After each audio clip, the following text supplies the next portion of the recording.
السلام علیکم، میرا نام عبدالرحیم ہے۔ میں مختلف حدیث کی کتابوں سے مختلف ٹاپکس سے ویڈیوز بنا رہا ہوں۔ تو امام ابو یعلا کی جو مجموعہ حدیث ہے اس سے کچھ حدیثیں ہیں۔ اعوذ باللہ من الشیطان الرجیم، بسم اللہ الرحمن الرحیم۔ حدیث نمبر 541، حضرت علی رضی اللہ تعالیٰ عنہ فرماتے ہیں کہ حضرت عمر بن خطاب رضی اللہ تعالیٰ عنہ نے فرمایا، آپ کیا خیال کرتے ہیں اس مال کے متعلق جو ہمارے پاس اضافی ہے؟ صحابہ کرام نے عرض کی، اے امیر المومنین، آپ ہمارے لیے کام کرتے ہیں، آپ تجارت بھی نہیں کر سکتے، آپ ہی کا ہے؟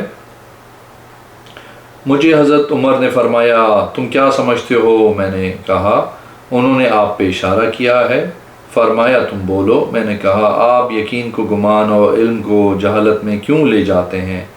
آپ نے جو فرمایا تھا اس سے ضرور نکل جائیں گے یا آپ کو سزا ملے گی۔ میں نے کہا، جی ہاں، میں آپ سے نکل جاؤں گا یا آپ کو یاد نہیں جس وقت حضور صلی اللہ علیہ وسلم نے آپ کو بھیجا تھا عامل بنا کے؟ آپ حضرت عباس کے پاس آئے تھے، حضرت عباس نے زکوٰۃ نہیں دی تھی، تو آپ نے مجھ سے کہا تھا میرے ساتھ حضور صلی اللہ علیہ وسلم کی بارگاہ میں چلیں، آپ کو بتایا جائے جو حضرت عباس رضی اللہ تعالیٰ عنہ نے کیا۔ ہم حضور صلی اللہ علیہ وسلم کی بارگاہ میں گئے، ہم نے آپ صلی اللہ علیہ وسلم کو پریشانی کی حالت میں پایا، ہم واپس آ گئے۔ پھر دوسرے دن گئے تو ہم نے آپ صلی اللہ علیہ وسلم کو خوشحال پایا تھا۔ آپ نے بتایا جو حضرت عباس رضی اللہ تعالیٰ عنہ نے کیا تھا، تو آپ صلی اللہ علیہ وسلم نے فرمایا کہ آپ کو معلوم نہیں کہ آدمی کا چچا باپ کے قائم مقام ہوتا ہے؟ ہم نے یاد کرو وہ معاملہ جو ہم نے آپ کو پریشانی کی حالت میں دیکھا تھا، کہ ہم نے آپ کو پہلے دن پریشانی میں دیکھا، دوسرے دن خوشی میں دیکھا۔ آپ صلی اللہ علیہ وسلم نے فرمایا، جب تم پہلے دن میرے پاس آئے تھے تو میں پریشان تھا، اس لیے تھا کہ میرے پاس صدقے کا 1 دینار تھا، اس لیے میں پریشان تھا۔ دوسرے دن میں خوش تھا، اس لیے میں نے 2 دے دیا تھا۔ حضرت عمر رضی اللہ تعالیٰ عنہ نے فرمایا، آپ صلی اللہ علیہ وسلم نے سچ فرمایا، اللہ کی قسم میں ضرور آپ کا پہلے اور آخر میں شکریہ ادا کروں گا۔ میں نے کہا، یا امیر المومنین، آپ نے سزا کے معاملے میں جلدی کی اور شکر کو مؤخر کیوں نہیں کیا؟ ایک اور حدیث ہے، حدیث نمبر 542، حضرت علی رضی اللہ تعالیٰ عنہ فرماتے ہیں کہ جب صحابہ کرام حضور صلی اللہ علیہ وسلم سے احد کے دن پیچھے ہوئے، کیونکہ اطلاع ملی تھی کہ معاذ اللہ حضور صلی اللہ علیہ وسلم شہید ہو گئے ہیں، اس لیے صحابہ پیچھے ہو گئے تھے۔ میں نے لڑائی کی جگہ دیکھا تو میں نے حضور صلی اللہ علیہ وسلم کو نہیں دیکھا۔ میں نے دل میں یہ خیال کیا کہ اللہ کی قسم رسول اللہ صلی اللہ علیہ وسلم بھاگنے والے تو نہیں ہیں، اللہ کا غضب ہو جو ہم نے کیا ہے۔ نبی کریم صلی اللہ علیہ وسلم اٹھے، مجھ سے بہتر لڑنے میں کوئی نہیں تھا، میں لڑا یہاں تک کہ میری تلوار ٹوٹ گئی۔ میں قوم کے پاس گیا، مجھے امید تھی رسول اللہ صلی اللہ علیہ وسلم ان کے درمیان ہوں گے۔ ایک اور حدیث ہے 543، حضرت علی رضی اللہ تعالیٰ عنہ فرماتے ہیں، بدر کے مال غنیمت میں میرا حصے میں مجھے ایک بوڑھی اونٹنی ملی اور مجھے حضور صلی اللہ علیہ وسلم نے ایک اور بوڑھی اونٹنی دی۔ میں نے ان دونوں کو ایک انصاری آدمی کے گھر کے پاس بٹھایا۔ میں چاہتا تھا ان دونوں پہ ازخر گھاس لا کے ان کو فروخت کروں گا۔ حال یہ تھا کہ بنو قیقاع کا ایک سنار میرے ساتھ تھا۔ میرا اس کے ساتھ ارادہ یہ تھا کہ اس سے فاطمہ رضی اللہ تعالیٰ عنہ کے ولیمے میں مدد لے لوں۔ حضرت حمزہ بن عبد المطلب رضی اللہ تعالیٰ عنہ اس گھر میں شراب پی رہے تھے۔ آپ رضی اللہ تعالیٰ عنہ کے ساتھ ایک باندی تھی تو اشعار بول رہی تھی، خبردار ہے حمزہ شرف نوا ہے۔ حضرت حمزہ ان دنوں مسلمان نہیں تھے۔ آپ نے اونٹیوں پہ غصے سے تلوار سونٹ لی، ان دونوں کی کوہانیں کاٹ ڈالی، ان کو چیر دیا، ان کے جگر سے کلیجی لے لی۔ راوی فرماتے ہیں، میں نے ابن شہاب سے عرض کی، سنام سے کیا، انہوں نے ان دونوں کو چیر دیا۔ حضرت علی فرماتے ہیں، جب یہ معاملہ میں نے دیکھا تو مجھے پریشانی لاحق ہوئی۔ میں حضور صلی اللہ علیہ وسلم کے پاس آیا، جبکہ آپ صلی اللہ علیہ وسلم کے ساتھ حضرت زید بن حارث تھے۔ آپ صلی اللہ علیہ وسلم کے ساتھ نکلا یہاں تک کہ حضرت حمزہ کے پاس کھڑے ہو گئے۔ آپ صلی اللہ علیہ وسلم حضرت حمزہ رضی اللہ تعالیٰ عنہ سے ناراض ہوئے۔ حضرت حمزہ نے اپنی آنکھ اٹھائی۔ حضرت حمزہ کہتے ہیں تم سب میرے آباء و اجداد کے غلام نہیں ہو۔ حضور صلی اللہ علیہ وسلم واپس الٹے پاؤں چلے گئے۔ ایک اور حدیث ہے، حدیث نمبر 544۔ حضرت عبداللہ بن محمد بن عمر بن علی بن ابو طالب اپنے والد اور دادا سے روایت کرتے ہیں کہ حضرت علی رضی اللہ تعالیٰ عنہ جب سفر کرتے تو سورج غروب ہونے کے بعد تک چلتے رہتے، یہاں تک کہ اندھیرا چھا جاتا، پھر اترتے، مغرب کی نماز پڑھتے، پھر رات کا کھانا کھاتے، اسے کھاتے، پھر عشاء کی نماز پڑھتے، پھر سواری پہ بیٹھتے اور فرمایا کہ رسول اللہ صلی اللہ علیہ وسلم ایسے ہی کرتے تھے۔ ایک اور حدیث ہے 545۔ حضرت ابو عبید عبد الرحمن بن ازہر کے غلام فرماتے ہیں میں نے حضرت علی رضی اللہ تعالیٰ عنہ کو فرماتے سنا کہ حضور صلی اللہ علیہ وسلم نے قربانی کا گوشت 3 دن سے زیادہ رکھنے سے منع فرمایا تھا۔ ایک اور حدیث ہے 546۔ حضرت علی رضی اللہ تعالیٰ عنہ فرماتے ہیں مجھے حضور صلی اللہ علیہ وسلم نے فرمایا اللہ ابو بکر پہ رحم کرے، اس نے اپنی بیٹی کی شادی مجھ سے کر دی اور ہجرت کے گھر تک اٹھا کر لے گئے اور بلال کو اپنے مال سے آزاد کیا۔ عمر پہ اللہ رحم کرے، وہ حق کہتا ہے اگرچہ وہ کڑوا ہے۔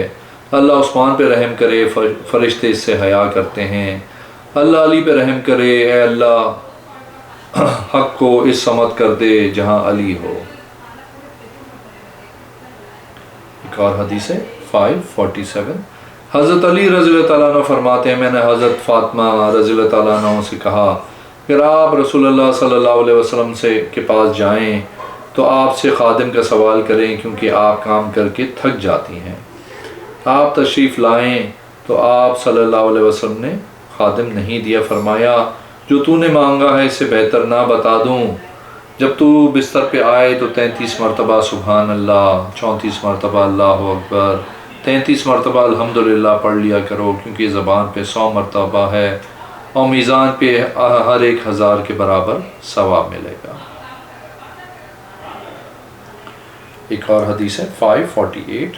حضرت علی رضی اللہ تعالیٰ عنہ فرماتے ہیں رسول پاک صلی اللہ علیہ وسلم ہمارے پاس تشریف لائے، یہاں تک کہ آپ صلی اللہ علیہ وسلم نے اپنا پیر مبارک میرے اور فاطمہ کے درمیان رکھا۔ آپ صلی اللہ علیہ وسلم نے ہمیں سکھایا کہ جب ہم بستر پر سونے کے لیے آئیں تو کیا پڑھیں؟ آپ صلی اللہ علیہ وسلم نے فرمایا 33 مرتبہ سبحان اللہ، 33 مرتبہ الحمدللہ اور 34 مرتبہ اللہ اکبر پڑھ لیا کرو۔ حضرت علی رضی اللہ تعالیٰ عنہ فرماتے ہیں اس کے بعد میں نے کبھی نہیں چھوڑا۔ ایک آدمی نے عرض کی جنگ صفین میں بھی نہیں؟ فرمایا ہاں جنگ صفین میں بھی نہیں چھوڑا۔ ایک اور حدیث ہے 549۔ حضرت علی رضی اللہ تعالیٰ عنہ فرماتے ہیں بے حیائی کرنے والا اور سننے والا گناہ میں برابر کے شریک ہیں۔ ایک اور حدیث ہے 550۔ حضرت علی رضی اللہ تعالیٰ عنہ فرماتے ہیں حضور صلی اللہ علیہ وسلم نے زید بن حارث سے فرمایا جس وقت جھگڑا ہوا حضرت حمزہ کی بیٹی کے متعلق تو ہمارا بھائی اور غلام ہے۔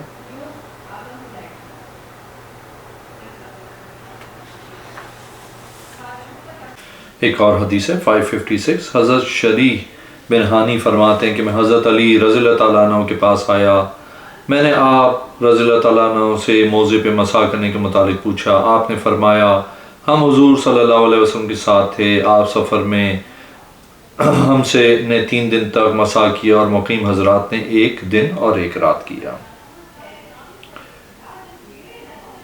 ایک اور حدیث ہے 557۔ حضرت علی رضی اللہ تعالیٰ عنہ فرماتے ہیں حضور صلی اللہ علیہ وسلم نے فرمایا تمہارے لیے گھوڑوں اور غلاموں پہ زکوٰۃ معاف ہے، لیکن چاندی کی زکوٰۃ ہر 40 درہم میں سے 1 درہم ہے، پھر نہ لیا جائے یہاں تک کہ 200 درہم ہو جائے، پھر جب 200 درہم ہو جائیں تو 5 درہم زکوٰۃ ہے۔ ایک اور حدیث ہے 558۔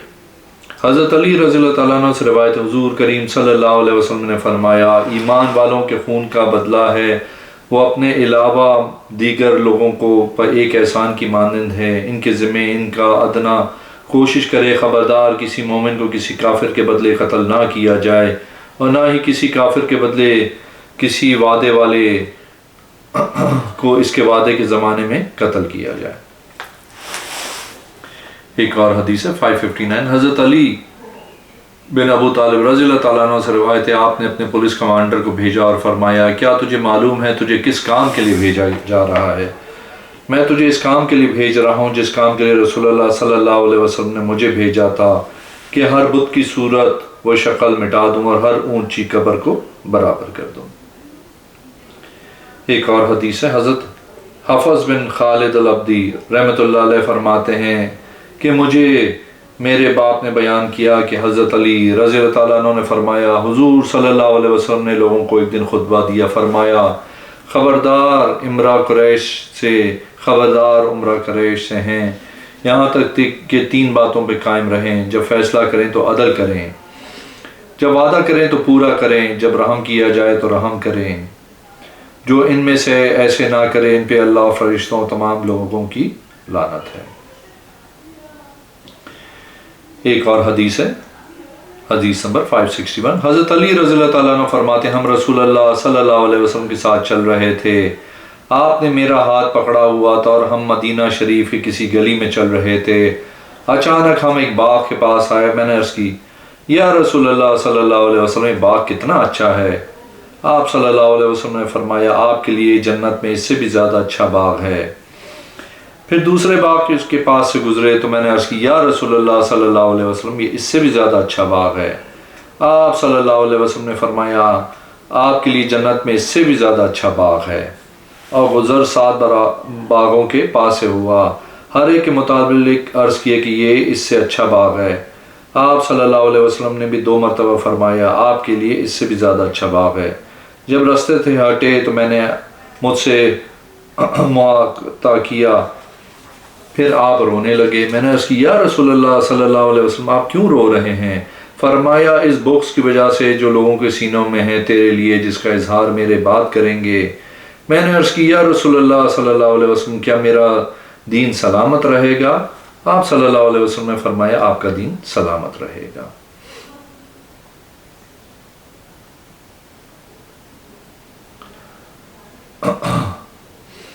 ایک اور حدیث ہے 562، حضرت علی رضی اللہ تعالیٰ عنہ فرماتے ہیں مخلوق میں سب سے پہلے حضرت ابراہیم علیہ السلام کو 2 قطبی کپڑے پہنائے جائیں گے، اور حضور صلی اللہ علیہ وسلم کو خبرت کی چادر پہنائی جائے گی جو عرش کے دائیں طرف سے لائی جائے گی۔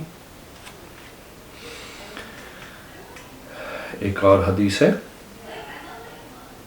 563، حضرت عبداللہ بن رحمان ابی لیلہ فرماتے ہیں کہ میں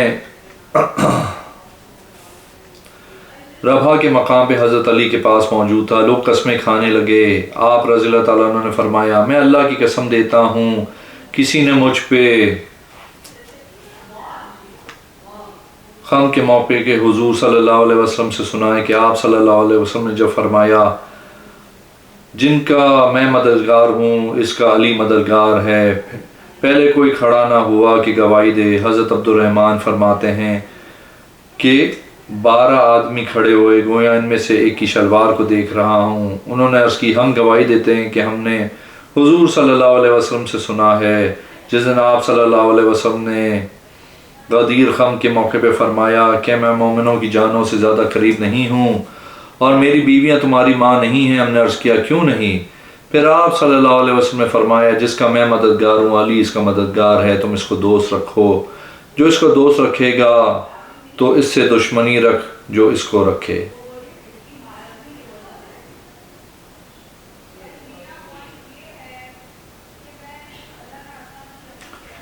ایک اور حدیث ہے 564، حضرت علی رضی اللہ تعالیٰ عنہ فرماتے مجھے حضور صلی اللہ علیہ وسلم نے اونٹوں کے چمڑوں کی طرف بھیجا جو قربانی کے وقت اتارے گئے تھے، تو مجھے حکم دیا ان کا گوشت، چمڑا، سیار اور رسیاں صدقہ کرنے اور ان کے بطور مزدوری نہ دینا، ہم مزدوری اس کے علاوہ دیں گے۔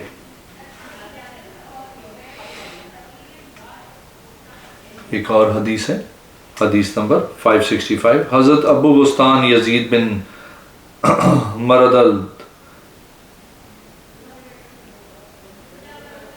بنی رضی اللہ تعالیٰ عنہ فرماتے ہیں کہ حضرت علی بن ابی طالب رضی اللہ تعالیٰ عنہ سخت بیمار ہو گئے، یہاں تک کہ آپ بہت کمزور ہو گئے۔ ہم آپ کی وفات کا خوف ہونے لگا، پھر آپ تندرست ہو گئے۔